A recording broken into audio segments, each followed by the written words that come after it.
नमस्कार, आप देख रहे हैं कालचक्र। मैं हूं श्रद्धा और मेरे साथ हैं प्रश्न कुंडली विशेषज्ञ पंडित सुरेश पांडे जी। पंडित जी बहुत बहुत स्वागत है आपका। नमस्कार। कानूनी विवादों में फंसा सकता है आपके घर का वास्तु दोष। देखिए कालचक्र। कहते हैं जो व्यक्ति कोर्ट कचहरी और मुकदमों में उलझ जाता है उसके पास ना तो पैसा बचता है और ना ही शांति। अगर आपके साथ भी ऐसा ही हो रहा है, आए दिन आप किसी ना किसी कानूनी पचड़े में फंस जाते हैं, आपके करीबी आपको हमेशा धोखा देते हैं, अच्छा काम करते हैं लेकिन कार्यक्षेत्र में विरोधियों के बुने जाल में हमेशा आप फंस जाते हैं, या फिर आपकी मेहनत की कमाई सिर्फ और सिर्फ कोर्ट कचहरी के चक्कर लगाने में ही खर्च हो रही है, तो अब आपको अपने घर के वास्तु पर भी जरूर गौर करना चाहिए, क्योंकि घर का बिगड़ा वास्तु भी आपको कानूनी विवादों के दलदल में धकेल सकता है। घर का खराब वास्तु कैसे कानूनी विवादों को जन्म देता है और इससे बचने के लिए हमें किसकी पूजा करनी चाहिए और कौन से खास उपाय करने चाहिए, यही आज कालचक्र में पंडित सुरेश पांडे जी हमें बताने वाले हैं। तो ध्यान से देखिए आज का हमारा ये खास शो। इसके अलावा आपका भी कोई सवाल है तो आप हमें फोन कर सकते हैं। हमारा फोन नंबर है 0120665241। अपनी चर्चा को शुरू करें उससे पहले जानेंगे आज का शुभ मुहूर्त। कानूनी विवादों में फंसा सकता है आपके घर का वास्तु दोष। देखिए कालचक्र। 11 मार्च 2022 दिन शुक्रवार। आज फाल्गुन शुक्ल पक्ष की नवमी तिथि है। पूरे दिन रात मृगशिरा नक्षत्र दोपहर 2:36 तक रहेगा। इसके बाद आर्द्रा नक्षत्र शुरू होगा। आयुष्मान योग रात 3:11 तक। इसके बाद सौभाग्य योग शुरू होगा।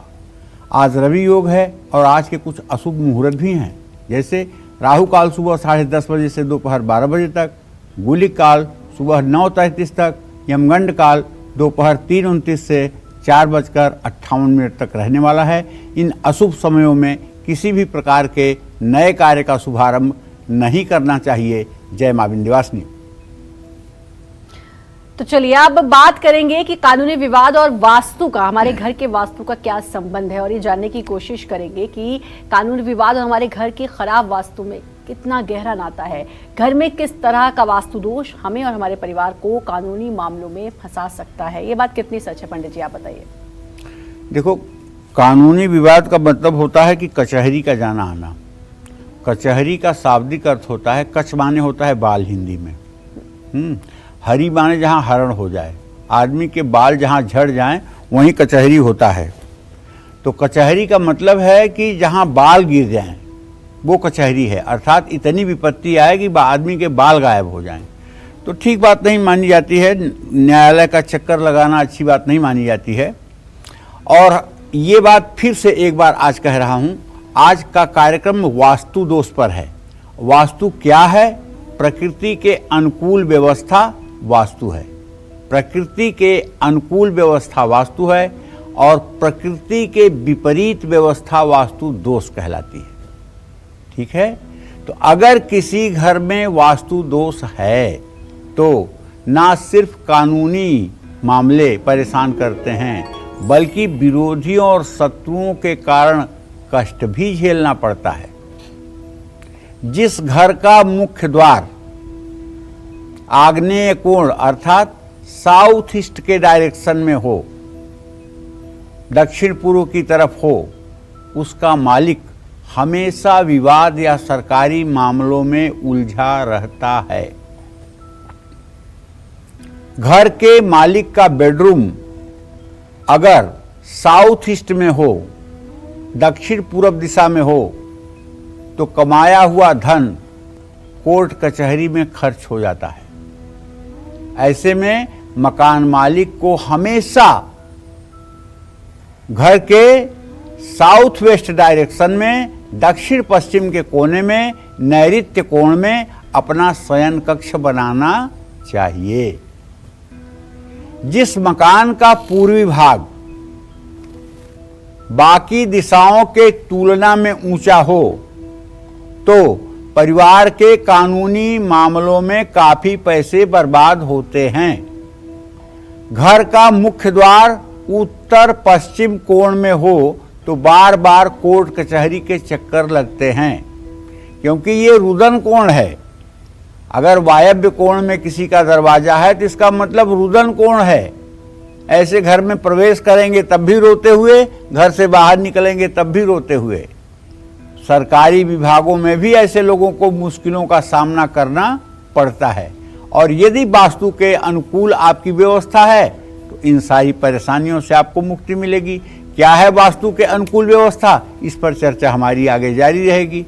अगर हो सके तो कागज कलम ले लीजिए, कुछ बातें नोट भी कर लीजिए जो आपके उपयोग की लगें। जय मां विंध्यवासिनी। तो आप भी कागज कलम लेकर बैठिए और आपको पंडित जी बताएंगे कि वास्तु दोष आपको कैसे ठीक करना है, या फिर क्या दिक्कत है जिसकी वजह से आप लगातार कोर्ट कचहरी के चक्करों में फंसे हैं। हम राशियों की तरफ बढ़ेंगे और पहली राशि मेष राशि, और जानेंगे कैसी रहेगी आर्थिक स्थिति, कामकाज, रिश्ते, सेहत, साथ ही क्या है आज का उपाय, शुभ अंक और शुभ रंग। देखिए, मेष राशि के जातकों को बताना चाहूंगा कि देखिए श्रीमान, आपका ट्रांजिट ये है कि आपके धन भाव का स्वामी शुक्र और आपके आय स्रोत का स्वामी शनि, ये दोनों एक ही स्थान में गोचर कर रहे हैं। इसका मतलब है कि आपको धन लाभ होने की संभावना बनी हुई है। अपने काम पर पूरा फोकस कीजिए। जीवन साथी को कोई उपहार देंगे तो रिश्ते में और मिठास आएगी। ऊर्जा और उत्साह से भरे रहेंगे। जल्दबाजी में कोई फैसला ना लें। तुलसी के पौधे में जल चढ़ाएं। शुभ अंक आपके लिए 3 होगा, शुभ रंग आपके लिए नारंगी होगा। जय मां विंध्यवासिनी। और बात करेंगे वृषभ राशि की, लेकिन उससे पहले कॉलर जुड़ चुकी हैं सुरेखा गाजियाबाद से। सुरेखा जी, बहुत बहुत स्वागत है, बात करिए पंडित जी से। हेलो, या मैं उनका बेटा बोल रहा हूँ जी, बात कर सकते हैं आप पंडित जी से। अपना नाम बताओ। जी, मेरा नाम अक्षय ठाकुर है जी। जी, मेरी डेट ऑफ बर्थ 22/10/1994 है जी। 22 अक्टूबर 1994। टाइम है शाम के 7:02। दिल्ली जी। का जन्म है मेरा। क्या जानना चाहते हो अक्षय? जी, मैं अपनी मतलब काम के बारे में जानना चाहता हूँ। मतलब मैं अपना बिजनेस स्टार्ट करना चाहता हूँ, चाय का, होलसेल का। मतलब तो मैं ये मतलब मेरे को उसके बारे में जानना है कि मैं ये कर पाऊंगा। बिल्कुल कर पाओगे, बहुत अच्छे से कर पाओगे। व्यवसाय आप बहुत अच्छे से कर पाओगे। आपके प्रश्न लग्न का स्वामी मंगल है और दशम भाव का स्वामी शनि। मंगल शनि दोनों की युति इस समय मकर राशि में बनी हुई है। मंगल उच्च का है। आप जो चाय का व्यवसाय करना चाहते हैं, ये एकदम बहुत अच्छे से, इसका होलसेल का काम भी आप कर सकते हैं, रिटेल का भी काम कर सकते हैं। अपने ब्रांड, अपने नाम के हिसाब से आप ब्रांडिंग भी कर सकते हैं। व्यवसाय में आप सफल रहेंगे, इसमें कोई दो राय नहीं है। अगर आप कार्य शुरू करना चाहते हैं तो होली के बाद नवरात्रों में इस कार्य का शुभारंभ करिए, निस्संदेह आपकी मनोकामना पूरी होगी। जय मां विंध्यवासिनी। एक और कॉलर जुड़ चुकी है हमारे साथ, सरोज दिल्ली से। सरोज जी, बहुत बहुत स्वागत है आपका, बात करिए पंडित जी से। पंडित जी नमस्कार। हाँ, सदा सुखी रहिए। पंडित जी, मेरी शादी को 25 साल होने वाले हैं। मैं और मेरे हस्बैंड ना बहुत संघर्ष में रहते हैं हमेशा। उनका नाम सुनील कुमार है, वो बीमार भी बहुत रहते हैं। पंडित जी, मेरे 2 बच्चे हैं। बड़ी बेटी का नाम प्रियंका है, उसकी डेट ऑफ बर्थ है पंडित जी 21/5/99। उसका भविष्य कैसा रहेगा पंडित जी? उसकी शादी कब तक होगी? और वो बहुत मेहनत करती है, पढ़ाई में भी बहुत अच्छी है, लेकिन है ना मतलब। चलो सरोज, ठीक है, मैंने जान लिया कि आपका क्या प्रश्न है। मैं जो देख पा रहा हूँ सरोज, आपके द्वितीय और सप्तम भाव के स्वामी बृहस्पति और सूर्य हैं, दोनों एक साथ बैठे हुए हैं। वर्तमान अभी आपका मध्यम चल रहा है और आपके पति भाव का स्वामी सूर्य बृहस्पति के साथ अपने भाव से सप्तम है।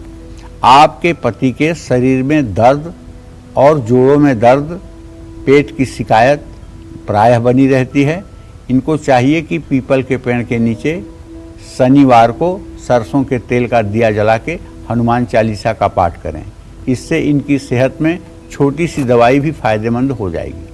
जहाँ तक सरोज आपने अपने बेटी के बारे में प्रश्न पूछा है, तो मैं बताना चाहूँगा कि अभी इनके विवाह में कम से कम 2 से 2.5 सालों का विलंब बना हुआ है।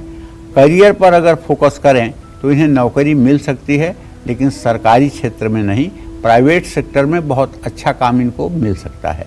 अभी तो इनकी उम्र 23 साल हो रही है, 25वें साल से इनका भाग्योदय शुरू हो जाएगा और 25वें साल में इनका विवाह भी हो जाएगा।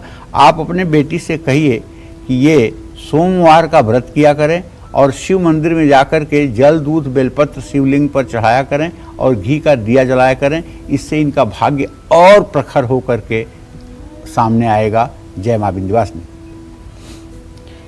और बारी है वृषभ राशि की। कैसी रहेगी आर्थिक स्थिति, कामकाज, रिश्ते, सेहत, साथ ही क्या है आज का उपाय, शुभ अंक और शुभ रंग?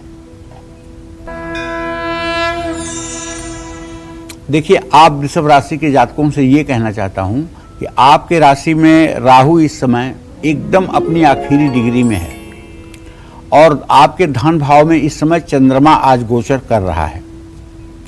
कहने का मतलब ये है कि जहां तक पैसे की बात है, तो अगर कहीं पैसे लगाने हैं तो बहुत सोच समझ कर लगाइए। किसी के बहकावे में आकर के या उतावलेपन में कहीं पैसे मत लगाइए, नहीं तो नुकसान हो सकता है। और अगर कोई काम आपके जिम्मेदारी पर दिया गया है तो उसको समय पर पूरा करने की कोशिश करिए, इसी में आपके भविष्य की भलाई है। जानते हैं, आज का जो आपका ट्रांजिट है वो किसी करीबी रिश्ते से विवाद करवा सकता है, कोई करीबी रिश्ता बिगड़ सकता है। लेकिन भगवान की कृपा ये है कि स्वास्थ्य आपका अच्छा रहेगा। लेकिन इसके बावजूद जान लीजिए कि अगर आप लापरवाही करेंगे तो नुकसान आपका ही होगा। सीधी सीधी बात है। आपको चाहिए कि आप भगवान शिव की उपासना करें, ओम नमः शिवाय का जप करें। शुभ अंक आपके लिए 8 है, शुभ रंग आपके लिए हरा है। जय मां विंध्यवासिनी। घर की किस दिशा में गंदगी रहेगी तो आप पर विरोधी हावी रहेंगे। घर की किस दिशा में दोष होगा तो विरोधी आपको लीगल मैटर्स में फंसा देंगे। साथ ही इस तरह के वास्तु दोष और कानूनी विवादों से बचने का आसान वास्तु उपाय क्या है, जानते हैं पंडित जी से, बताइए। देखिए, वायव्य कोण, वायव्य कोण का मतलब कि उत्तर पश्चिम का कोना। उत्तर पश्चिम का जो कोना है उसको वायव्य कोण कहते हैं। नॉर्थ वेस्ट, ये वायु तत्व का स्थान है। इस दिशा का स्वामी जानते हैं कौन है? चंद्रदेव अर्थात चंद्रमा। घर की उत्तर पश्चिम दिशा में गंदगी है या इस दिशा में कोई दोष है तो मकान में रहने वालों के विरोधियों की संख्या बढ़ जाती है। शत्रुओं से बार बार विवाद होने के कारण धन और सुख दोनों का अभाव हो जाता है। उत्तर पश्चिम दिशा में दोष हो तो परिवार के मान सम्मान में भी विरोधियों के कारण कमी आती है। उत्तर पश्चिम दिशा के जैसे ही अगर दक्षिण दिशा में भी दोष है तो वहां रहने वालों को शत्रु और रोग का भय हमेशा बना रहता है। ऐसे में दक्षिण दिशा में भूल करके भी कबाड़ या स्क्रैप कभी भी नहीं रखना चाहिए, चाहे वो आपकी फैक्ट्री में हो, चाहे वो आपके गोडाउन में हो और चाहे आपके घर में हो। साउथ के डायरेक्शन में कभी भी स्क्रैप इकट्ठा नहीं होने देना चाहिए। जय मां विंध्यवासिनी। और बात मिथुन राशि की होगी, लेकिन उससे पहले दिल्ली से कॉलर जुड़ चुकी हैं अंजू। अंजू जी, स्वागत है, बात करिए पंडित जी से। हाँ जी गुरुजी नमस्कार। हाँ नमस्कार बेटा। हाँ गुरुजी, मेरे को 2 बातें पूछनी है आपसे। एक तो बेटी की शादी के बारे में पूछनी है। उसकी डेट ऑफ बर्थ है 27 अगस्त 1994। टाइम है सुबह का 9:15, दिल्ली का है। उसकी क्या नाम है उसका? तन्नू। अच्छा। उसकी शादी के बारे में। और एक गुरुजी, घर में ना सुख शांति नहीं है, सब अपने अपने, ना बच्चा सुनता है ना आदमी मेरे कोई सुनता है। तो आप कोई ऐसा समाधान बताइए गुरुजी जो घर में। देखो अंजू, ऐसा है बेटा कि आपके प्रश्न काल में द्वितीय भाव में राहु कुटुंब भाव में बैठा हुआ है, जिसके कारण आपके परिवार में बेवजह की कलह होती है। कोई किसी की सुनने वाला नहीं, सब अपनी बुद्धि चलाने वाले हैं। इसका कारण अगर मैं साफ कहूँ तो वो है अशिक्षा। बहुत कम शिक्षा है, इसलिए ऐसा होता है और हो रहा है। जहाँ तक तनु के विवाह का प्रश्न है, तो अंजू बहुत स्पष्ट बताना चाहता हूं आपको, सूर्य और शनि की युति शीघ्र होने वाली है। इस साल 12 अप्रैल के बाद तनु की शादी कहीं न कहीं तय हो जाएगी। नवंबर और दिसंबर तक इसका विवाह भी हो जाएगा। विवाह भी अच्छा होगा, इसमें कोई दो राय नहीं है।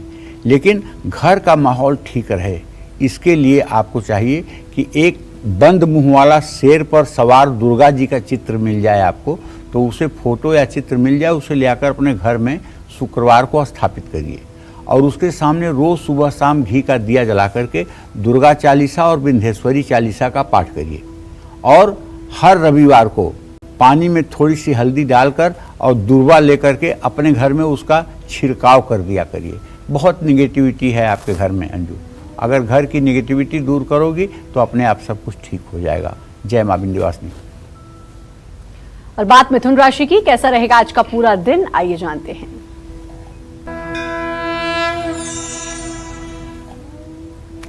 देखिए, आपके राशि में इस समय चंद्रदेव गोचर कर रहे हैं 3 अंश 44 कला पर। अभी ये वृश्चिक के नवमांश में है, इसलिए आप सोचते होंगे कि अरे पंडित जी क्या कह रहे हैं, वृश्चिक के नवमांश में जब है तो खर्च बढ़ने की संभावना होगी, अच्छे नवमांश में होते तो ना होती। तो सही दिशा में अगर कोशिश करेंगे तो काम में सफलता मिलेगी, लेकिन थोड़ा सा सब्र करना पड़ेगा। और एक बात बताना चाहूँगा कि देखिए, आपके सप्तम भाव का स्वामी बृहस्पति है। 20 तारीख को बुध और बृहस्पति मिल जाएंगे आपस में। ऐसे में जीवन साथी से अपनी सच्ची भावनाएं शेयर करिए, बनावट मत करिए। और जहाँ तक आपके सेहत का प्रश्न है, थकावट और तनाव ये आपको महसूस हो सकता है। और आपको बताना चाहूँगा कि दूसरों की मदद सोच समझ कर करिए। ओम नमः शिवाय का यथासंभव मंत्र जप करिए। शुभ अंक आपके लिए 7 है, शुभ रंग आपके लिए गुलाबी है। जय मां विंध्यवासिनी। और बारी कर्क राशि की, कैसा रहेगा आज का पूरा दिन, आइए जानते हैं। देखिए, कर्क राशि के जातकों के लिए धन का स्वामी सूर्य होता है और आय स्रोत का स्वामी शुक्र होता है। सूर्य को देखा जाए तो सूर्य इस समय बृहस्पति और बुध के साथ गोचर कर रहे हैं और शुक्र की पूरी दृष्टि इस समय कर्क राशि पर है। तो धन लाभ की संभावना तो बनी है। बहुत बड़ा धन लाभ होगा कि छोटा होगा, ये आपके काम पर डिपेंड करता है। नया काम शुरू करेंगे तो निसंदेह सफलता मिलेगी, और अगर आप नौकरी पेशा हैं तो वैसे भी आपके लिए दिन आपका अच्छा है। बस करना आपको ये है कि अपने व्यस्ततम जीवन में अपने जीवन साथी, जीवन संगिनी को भी समय देने की कोशिश करिए। और स्वस्थ रहने के लिए नित्य एक समय बांध लीजिए व्यायाम करने के लिए। व्यायाम 24 मिनट जरूर करिए। दूसरों के कारण खुद को ना कोसें।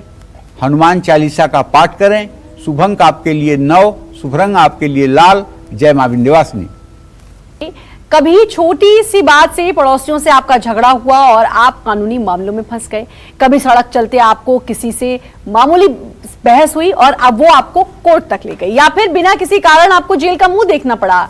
क्या आपने कभी सोचा है कि आपके साथ ही ऐसा बार बार क्यों हो रहा है? अगर नहीं तो जरूर सोचिए और कालचक्र जरूर देखिए। इस सवाल का जवाब आपको आज कालचक्र में मिल जाएगा, क्योंकि आज पंडित जी बता रहे हैं कैसे घर का बिगड़ा हुआ वास्तु आपको कानूनी मामलों में फंसाकर आपकी किस्मत को बिगाड़ सकता है। तो चलिए अपनी इसी चर्चा की शुरुआत करते हुए पंडित जी से जानते हैं कि घर की और किन दिशाओं में दोष हो तो व्यक्ति कानूनी विवादों में उलझा रहता है, और इससे पंडित जी बचा कैसे जा सकता है। देखिए, सच बात तो ये है कि अगर वास्तु की व्यवस्था एकदम अच्छी हो और आपका निवास वास्तुशास्त्र के अनुकूल हो तो आपके जीवन की 99% परेशानियां स्वतः दूर हो जाती हैं। लेकिन अगर वास्तु दोष है और वास्तु दोष ऐसा है जिसका कोई समाधान नहीं है, तो वहां रहने वालों को सुख शांति नहीं मिल सकती है। लोग बहुत पैसा खर्च करके बड़ी बड़ी बिल्डिंगें बनाते हैं, लेकिन वो ये भूल जाते हैं कि अगर थोड़ा सा इसके वास्तु पर भी ध्यान दे दिया जाए तो शायद ये पैसा सार्थक हो सकता है और शायद उसमें रहने वाले लोग भी सुख चैन की नींद सो सकते हैं। लेकिन आदमी जब तक सफल रहता है तब तक उसे अपने पुरुषार्थ का घमंड रहता है। उसे ये बात बिल्कुल नहीं हजम होती है कि भगवान भी कोई चीज़ है, किस्मत भी कोई चीज़ है और अच्छाई बुराई भी कोई चीज़ है। उसे तो ये लगता है कि वीर भोग्या वसुंधरा, मैं जो कर दूंगा वही सही है, ऐसा भाव आ जाता है। तो देखिए, मैं फिर एक बार कहना चाहूँगा, उत्तर पश्चिम दिशा, उत्तर पश्चिम दिशा माने नॉर्थ वेस्ट, उत्तर पूर्व की दिशा में नीची हो, मतलब नॉर्थ ईस्ट जो है आपका ईशान कोण जो है उसके अपेक्षा पश्चिम उत्तर वाली जगह जो है नीची हो, तो इस स्थान पर कुआं बना हो, बोरवेल हो या वाटर पंप लगा हुआ हो, ऐसा कुछ भी अगर है तो इस घर में रहने वाले लोगों को जीवन भर कानूनी मामले में परेशान होना पड़ता है। घर के मुख्य द्वार के सामने कोई भी कैक्टस प्रजाति का कांटेदार पौधा हो या बहुत बड़ा पेड़ हो तो ऐसे लोगों के भी जीवन में शत्रुओं की संख्या में वृद्धि होती है। आप एक बार देख लीजिए कि आपके घर में कहीं गमले में ढेर सारे कैक्टस प्रजाति के पेड़ तो आपने नहीं लगा रखे हैं। अगर लगा रखे हैं तो बच्चे आपके नियंत्रण में नहीं रहेंगे, वो स्वेच्छाचारी हो जाएंगे। घर का कारोबार बहुत अच्छा नहीं चलेगा, घर में तनाव की स्थिति बनेगी, किसी को चर्म रोग हो सकता है। तो कैक्टस प्रजाति का कोई पौधा घर में अपने बाउंड्री के अंदर या दरवाजे के सामने बिल्कुल नहीं होना चाहिए। इस वास्तु दोष से परिवार के अपने ही विरोधी बन जाते हैं। मुख्य द्वार के सामने की दीवार पर बेल वाले पौधे लगाने से वास्तु दोष होता है। बेल मतलब लता की तरह जो दूसरे आश्रय पर चढ़ने वाली हो। इससे ना सिर्फ शत्रु बढ़ते हैं बल्कि विरोधियों की साजिश का शिकार भी परिवार हो जाता है। घर के सामने वाली दीवार पर बेल चढ़ाने से पड़ोसियों के विरोध का सामना करना पड़ता है। तो अगर ये सब छोटी छोटी बातें ध्यान दे दी जाएं तो जीवन काफी कुछ सहज हो सकता है। देखिए, जीवन को जितने सरलता से आप जिएंगे उतना ज्यादा आप सहज और सुखी जीवन जी सकते हैं। और जीवन को अगर आपने उलझाया, रहस्यमय बनाया तो समस्याएं सुरसा की तरफ मुंह बाकर आपके सामने खड़ी हो जाएंगी और आप उन समस्याओं से घिर जाएंगे। जीवन में सरलता, सहजता, ये दो गुण अगर आ जाएं तो आधी समस्याएं अपने आप दूर हो जाती हैं। जीवन को कभी बीजगणित के समीकरण की तरह उलझाना नहीं चाहिए। जीवन सहजता का नाम है, सरलता का नाम है और भगवान राम भी यही कहते हैं, नवम सरल सब सन छलहीना मम भरोस ही हरस न दीना। सरलता हो और किसी प्रकार के मन में छल कपट न हो, किसी के प्रति द्रोह न हो, तो ऐसा व्यक्ति भगवान का भक्त होता है। तो भाई, अच्छे विचार रखने में क्या जाता है, अच्छा विचार रखिए, अच्छी सोच रखिए, किसी के प्रति बुरा विचार या बुरी सोच ना रखिए निसंदेह। लेकिन एक बात जान लीजिए कि अगर वास्तु दोष है तो वास्तु दोष का कुप्रभाव पड़ेगा और वास्तु दोष की निवृत्ति के लिए किसी वास्तु दोष के अच्छे जानकार से अपने आवास का निरीक्षण करवा करके और उसका उपाय करवा लेना चाहिए। यही विधि सम्मत भी है। जय मां विंध्यवासिनी। और बात करेंगे सिंह राशि की, कैसा रहेगा आज का पूरा दिन, आइए जानते हैं। चलिए, सिंह राशि के जातकों को बताना चाहूंगा कि आपका राशि स्वामी सूर्य इस समय कुंभ राशि में बृहस्पति और बुध के साथ गोचर कर रहा है। आपके धन भाव का स्वामी है बृहस्पति पैसा तो आज आप अच्छी तरह से बचा पाएंगे, इसमें कोई दो राय नहीं है। और रूटीन वर्क में अगर देखा जाए तो जैसे आप रोज व्यस्त रहते थे वैसे आज भी आप व्यस्त रहेंगे। लेकिन मैं आपसे ये कहना चाहूँगा कि आपके आसपास जो लोग रहते हैं उनसे अगर तालमेल बनाकर रखें तो ये अच्छा होगा। स्वास्थ्य आपका ठीक रहेगा, मेहनत से मुंह ना मोड़ें, आलस्य न करें और किसी ज़रूरतमंद व्यक्ति को चावल और दूध दान करें। शुभ अंक आपके लिए 4 है, शुभ रंग आपके लिए हरा है। जय मां विंध्यवासिनी। अगर कोर्ट कचहरी जाने की नौबत बार बार आ रही है, अगर आपके विरोधी आपको हमेशा लीगल डिस्प्यूट्स में फंसाते हैं या फिर आपकी सारी कमाई कानूनी मामलों को निपटाने में ही खर्च हो रही है, तो इसके लिए घर का कौन सा कोना जिम्मेदार हो सकता है, ये जानते हैं पंडित जी से। बताइए पंडित जी। देखो ऐसा है श्रद्धा, ऋण, रोग और शत्रु, इनको कभी छोटा नहीं आंकना चाहिए। ऋण, रोग और शत्रु इनको कभी छोटा नहीं आंकना चाहिए। और मैं बताऊं, बहुत लोग तो ये कहते हैं कि भाई जैसा बोओगे वैसा काटोगे। सही भी है कि जो बोएंगे वही काटेंगे, लेकिन कभी कभी ऐसा भी देखा जाता है कि जैसे आप किसी से दुश्मनी नहीं करते हो लेकिन आपसे फिर भी लोग विरोध करते हैं। आप किसी का बुरा नहीं करते हो तब भी लोग आपके खिलाफ पड़े रहते हैं। इसके पीछे क्या कारण है? पिताजी हमारे बताते थे बचपन में कि देखो, सम्मानित पुरुष और नव यौवना स्त्री ये दुष्टों के आंखों की किरकिरी होते हैं। दुष्ट इन्हें बर्दाश्त नहीं कर पाते। अगर आपका बहुत नाम है, आपका बहुत सम्मान है, आपकी बहुत प्रशंसा हो रही है, तो उसमें 2-4 ऐसे प्रशंसा सुनने वालों में होंगे जो आपकी 1000 गलतियां वहीं निकाल देंगे और बता देंगे कि आपसे ज़्यादा बुरा कोई नहीं है। तो कहने का मतलब कि जन्म कुंडली की बात अगर की जाए तो अगर आपके कुंडली में बृहस्पति और शुक्र तीसरे भाव में स्थित हों तो बेवजह आपको धनहानि का भी सामना करना पड़ेगा और जीवन पर्यंत आपके दुश्मन उदय होते रहेंगे और आपका विकास प्रभावित होता रहेगा। तो कहने का मतलब ये है, जैसी हो तब्यता वैसी लगे सहाय, ताहि न आवे ताहि पर ताहि तहां ले जाए। तो दक्षिण पश्चिम कोना अगर बढ़ा हुआ हो तो विरोधी बढ़ते हैं। साउथ वेस्ट का डायरेक्शन जहां मास्टर बेडरूम होता है अगर वो निकला हुआ है बाहर की तरफ तो इससे विरोधी बढ़ते हैं। कई बार शत्रुओं के कारण न्यायालय के चक्कर लगाने की नौबत आ जाती है और कर्ज के कारण भी शत्रु बढ़ते हैं। कहते हैं ना, यस्यास्ति वित्तम स नरो कुलीना स पंडितः स च एव वक्ता। जिसके पास धन है वह बड़ा कुलीन व्यक्ति है, वो बड़ा बढ़िया वक्ता है, वो बड़ा विद्वान है। और जिसके पास पैसा नहीं है दुनिया का मूर्ख बेचारा वही है।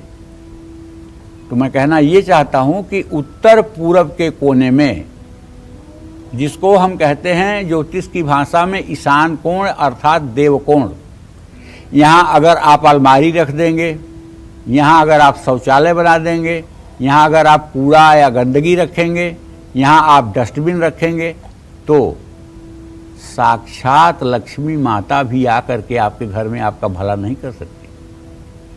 ये एक ऐसा वास्तु दोष है ईशान कोण का शौचालय जिसका शास्त्र में कोई उपाय नहीं है। अगर आप अपने संतुष्टि के लिए कुछ करना चाहते हैं तो करते रहिए, लेकिन लाभ नहीं मिलेगा।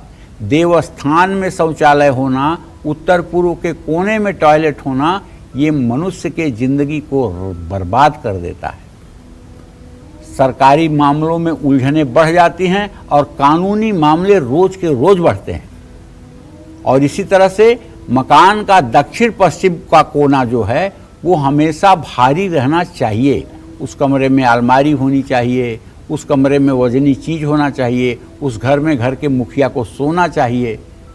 अगर दक्षिण पश्चिम का कोना खाली है या हल्का है तो पैसा कानूनी मामलों में खर्च करने से बर्बाद होता है। मैं यहाँ तक एक बात बताऊँ आपको, आपके घर में डाइनिंग टेबल तो होगी। अगर आप मेट्रो सिटी में रहते होंगे, गांव में नहीं रहते होंगे तो डाइनिंग टेबल होगी। और डाइनिंग टेबल में आपके साउथ वेस्ट में जो कुर्सी रखी हुई है, अगर उस कुर्सी पर घर के मुखिया के अलावा दूसरा कोई बैठ करके भोजन करना शुरू कर दे तो देखिए घर में विपत्तियों का पहाड़ कैसे टूटता है। और अगर कोई गेस्ट आकर के उस कुर्सी पर बैठ करके भोजन करे, तब भी देखिए आपके घर का पतन कैसे शुरू हो जाता है। क्योंकि वो कुर्सी सिर्फ घर के मुखिया की है। अगर मुखिया नहीं है भोजन करते समय, तो वो कुर्सी खाली रहनी चाहिए। उस कुर्सी पर किसी को बैठाना नहीं चाहिए। बैठाते ही घर का नियंत्रण बिखर जाता है। तो कहने का मतलब यह है कि घर की उत्तर पश्चिम दिशा में पानी का पंप या कुआं है तो दुश्मनी बढ़ेगी, मुकदमे बढ़ेंगे, छल कपट, धोखे मिलेंगे। ऐसे में कानूनी मामलों से बचने के लिए घर की पश्चिम दिशा की दीवार को मोटा और ठोस बनाना चाहिए। ये बात ध्यान रखने योग्य है। जय मां विंध्यवासिनी। और बारी है कन्या राशि की। कैसी रहेगी आर्थिक स्थिति, कामकाज, रिश्ते, सेहत, साथ ही क्या है आज का उपाय, शुभ अंक और शुभ रंग। कन्या राशि का ग्रह गोचर आज का ये कह रहा है कि आपका राशि स्वामी बुध सूर्य के साथ, बृहस्पति के साथ रोग शत्रु के स्थान में है। लेकिन आपके धन भाव का स्वामी मंगल शनि के साथ आपके जो पंचम भाव में है, ये आपके लिए बहुत ही लाभकारी है। इसलिए जरा सोच समझ करके खर्च करिए, वाहवाही में आकर के खर्च ना करिए। मेहनत के मुताबिक आपको काम में सफलता मिलेगी। जीवन साथी को खुश रखने की कोशिश करिए। हाँ, थोड़े समय के लिए सिरदर्द की शिकायत हो सकती है। गुस्से के कारण बनते काम भी बिगड़ सकते हैं। इसलिए राम दरबार की पूजा करिए, शांत रहने की कोशिश करिए। शुभ अंक आपके लिए 6 है। शुभ रंग आपके लिए नीला है। जय मां विंध्यवासिनी। बारी तुला राशि की। कैसा रहेगा तुला राशि वालों का आज का पूरा दिन, आइए जानते हैं।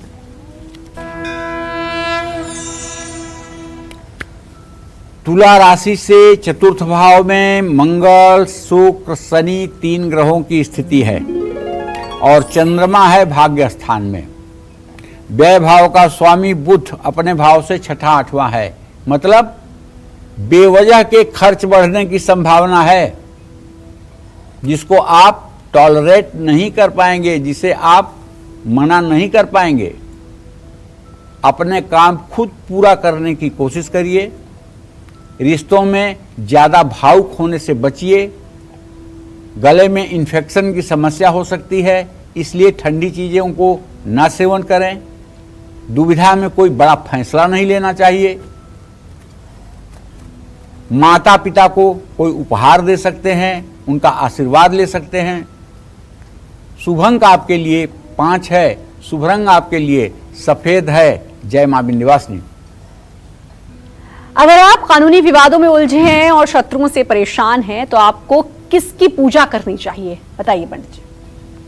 देखिए, कानूनी विवाद की जहाँ तक बात हो, या मतलब कि कोर्ट कचहरी में अगर आप उलझे हुए हैं, तो हमारे यहाँ 33 कोट देवी देवता हैं। 10 महाविद्याओं में 8वां स्वरूप माता बगलामुखी का होता है।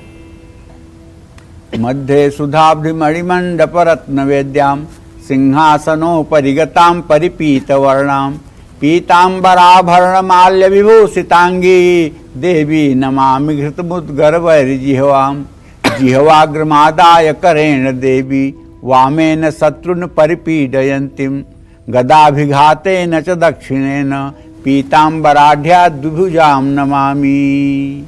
माँ बगलामुखी, इनको कहते हैं ब्रह्मास्त्र विद्या। क्या कहते हैं? ब्रह्मास्त्र विद्या। और क्या नाम है इनका? पीतांबरा। असंभव से असंभव कार्य को सिद्ध करने वाली इस देवी का कलयुग में भी बहुत वर्चस्व है। जो राजयोग और न्याय की देवी हैं, देवी बगलामुखी स्तंभन की देवी हैं। मुख्य रूप से दुश्मन को नष्ट करने के साथ साथ कानूनी समस्याओं से भी अपने भक्तों को बाहर निकालती हैं। आप मुकदमे से जूझ रहे हैं, शत्रुओं से परेशान हैं, आपको कोई समाधान नहीं मिल पा रहा है, तो देवी भगवती बगलामुखी पीतांबरा की उपासना जरूर करिए। लेकिन मेरा एक कहना मानिए, अगर आप बगलामुखी के साधना के पथ पर जा रहे हैं, पहली बात तो किसी के द्वारा आपको दीक्षित होना चाहिए। और अगर आपकी दीक्षा नहीं हुई है तो आपको ये कैसे पता चलेगा कि आपको कौन सा मंत्र सूट करता है और कौन सा मंत्र आपको सूट नहीं करता है? क्योंकि बगलामुखी एक ऐसा मंत्र है, अगर ये आपको सूट नहीं करता है या आपके तत्व से मैच नहीं करता है तो आपका दिमाग उलट जाएगा, आप आओ बाओ बकने लगेंगे, उल्टी सीधी हरकतें करने लगेंगे, दो माला घुमाते ही आपकी स्थिति खराब हो जाएगी। इसलिए भैया कुर्म चक्र की जानकारी जिसको हो, जो ये जानता हो कि आपको बगलामुखी की उपासना श्रेयस्कर है कि नहीं, तभी आपको बगला की साधना करनी चाहिए। और दूसरी बात ये कहना चाहता हूँ कि बगलामुखी की साधना रात के समय में ज़्यादा अच्छी होती है, इसे भी आप जान लें। और बगलामुखी की साधना करने के पूर्व 1100 पाठ बगलामुखी कवच का जरूर करना चाहिए। जब 1100 पाठ हो जाए उसके बाद आप मंत्रों के जप करने के अधिकारी होते हैं। और शुरू में ही आपने तलवार चलाना शुरू कर दिया और आपको आता ही नहीं तलवार चलाना, तो आप अपना ही गर्दन काट लोगे, दूसरे को नहीं काटोगे। तो इसलिए मैं कहता हूं अनुष्ठान कर्मकांड ये सब दुधारू तलवार है, सीधा चलेगा दुश्मन को मारेगा, लक्ष्य भेदेगा, उल्टा चला तो आप मरोगे। इसलिए पूजा न करना कोई बुरी बात नहीं है, लेकिन उल्टे सीधे ढंग से पूजा करना या किसी अज्ञानी के कहने में आकर के पूजा पाठ करना ये अनिष्ट का निमंत्रण है, इस बात को ध्यान रखिएगा। हाँ, एक बात इतना जरूर कहना चाहूँगा कि अगर कुर्म चक्र के आधार पर ये पूजा आपके लिए सूटेड ना हो तो आपको साधना नहीं करनी चाहिए। इसके अलावा जो लोग अपने विरोधियों से परेशान हैं, कानूनी मामलों से दुखी हो चुके हैं, वो घर में सरसों के तेल का दिया जलाएं, माँ बगलामुखी के साथ साथ भगवान शिव हनुमान जी की भी उपासना करें और इससे विरोधियों की रक्षा भी होगी। जय माँ विंध्यवासिनी। और अब बात करेंगे वृश्चिक राशि की, कैसा रहेगा आज का पूरा दिन, आइए जानते हैं। तो चलिए वृश्चिक राशि के जातकों को बताना चाहूंगा कि आपके राशि में अभी भी केतु की स्थिति बनी हुई है, लेकिन आपके द्वितीय भाव का स्वामी चतुर्थ भाव में बड़े अच्छे स्थिति में है, इसलिए धन लाभ की संभावना बनी हुई है।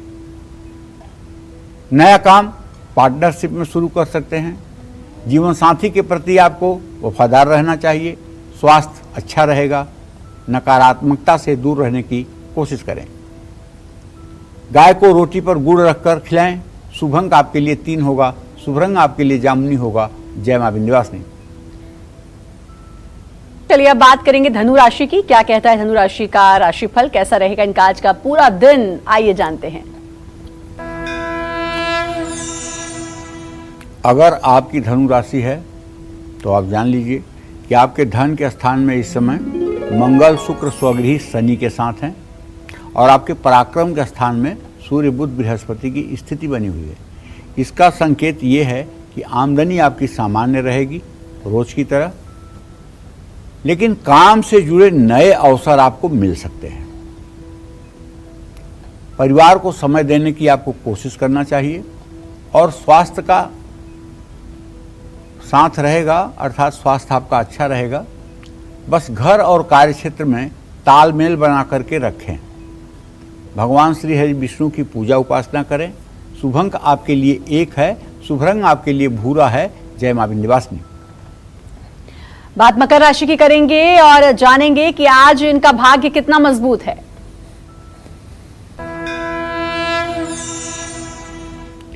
देखिए, अगर आपकी मकर राशि है तो आपको जानना ये जरूरी है कि आपकी राशि में शनि, मंगल और शुक्र ये 3 ग्रह गोचर कर रहे हैं और आपके कुटुंब स्थान में सूर्य बुध बृहस्पति का गोचर है।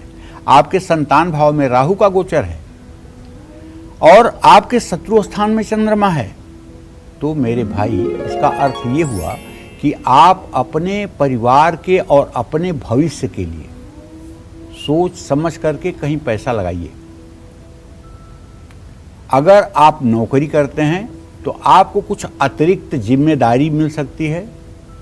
काम का बोझ आपके ऊपर बढ़ सकता है, जिससे आप हो सकता है परेशानी महसूस करें और ये परेशानी अगले 10-12 दिनों तक रह सकती है।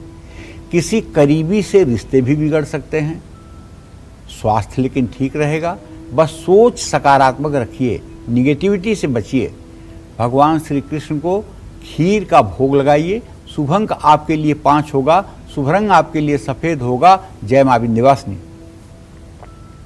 बिल्कुल, तो लगातार आप लोग अपनी राशि के बारे में भी जान रहे हैं कि कैसा आज का दिन रहेगा। और आज का जो विषय हमने आपको बताया वो ये कि आप अगर कोर्ट कचहरी के चक्करों में फंसे हुए हैं तो उससे आप कैसे निकल सकते हैं। घर का वास्तु कितना इंपॉर्टेंट है इसमें भी। चलिए आप कुंभ राशि की तरफ बढ़ेंगे और बात करेंगे कि आज उनका भाग्य कितना मजबूत है।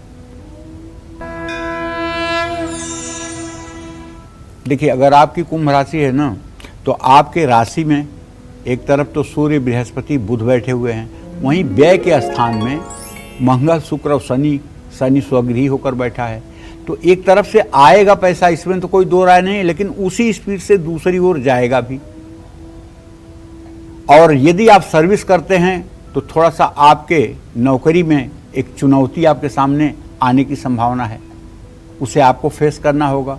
धैर्य रख करके अगर आप उसको फेस करेंगे, पास हो जाएंगे। घबरा जाएंगे तो बिगड़ जाएगा काम। काम के तनाव को रिश्तों पर हावी ना होने दें। पाचन बिगड़ सकता है, डाइजेशन बिगड़ सकता है। वाणी पर संयम बरतें, वरना अपयश मिलेगा।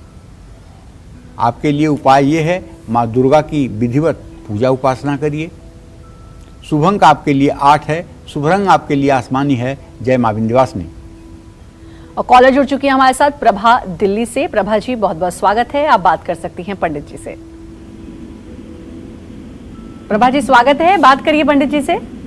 हेलो गुरुजी, प्रणाम। हाँ, सुखी रहिए। गुरुजी, मेरे 2 क्वेश्चन है, मैं बच्चों के बारे में पूछ रही हूँ जी। मेरी बेटी का नाम मोहिनी है, 18 सितंबर 9:07 पे शुक्रवार को। और बेटे का है 2014 फरवरी 1:21 का संडे की रात को। नाम अंकित।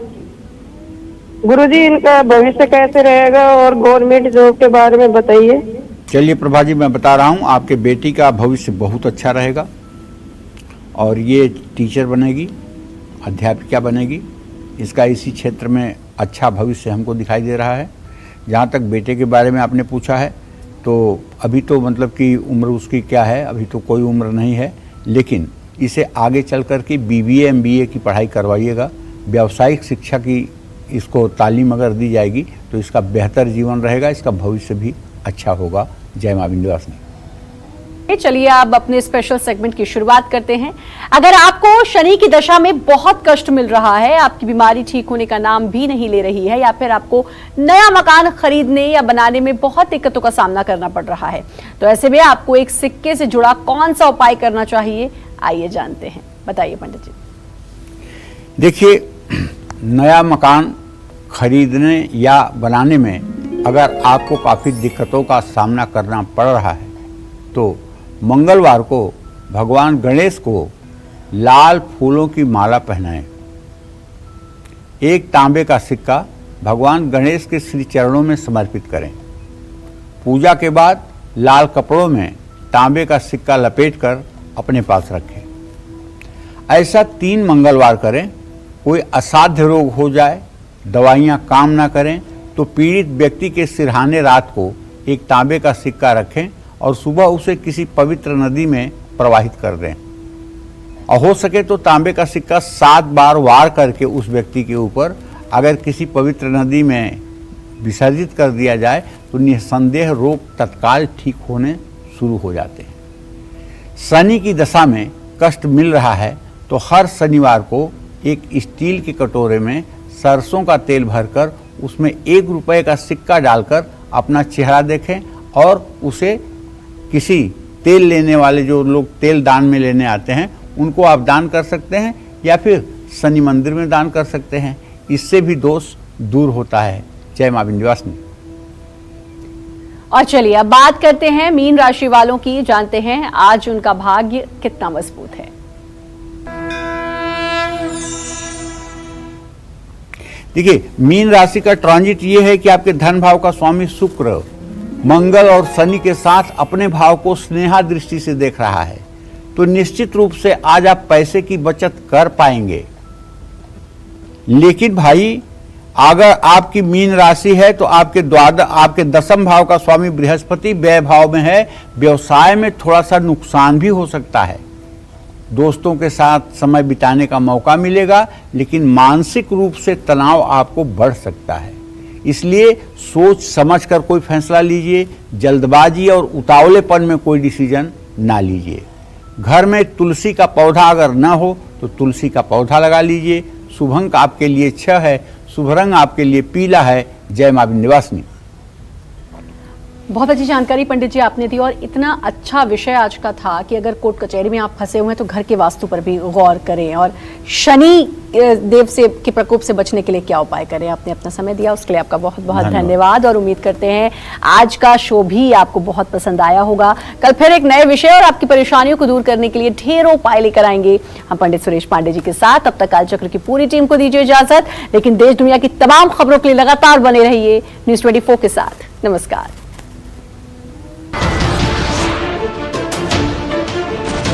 नमस्कार, मैं हूं मानक गुप्ता। अगर आपको हमारा ये वीडियो पसंद आया हो तो इसे लाइक और शेयर जरूर करें, और हां, हमें सब्सक्राइब और फॉलो करना ना भूलें ताकि आप देश और दुनिया की कोई खबर मिस ना करें। तो जुड़े रहिए हमारे साथ और देखते रहिए न्यूज़ 24।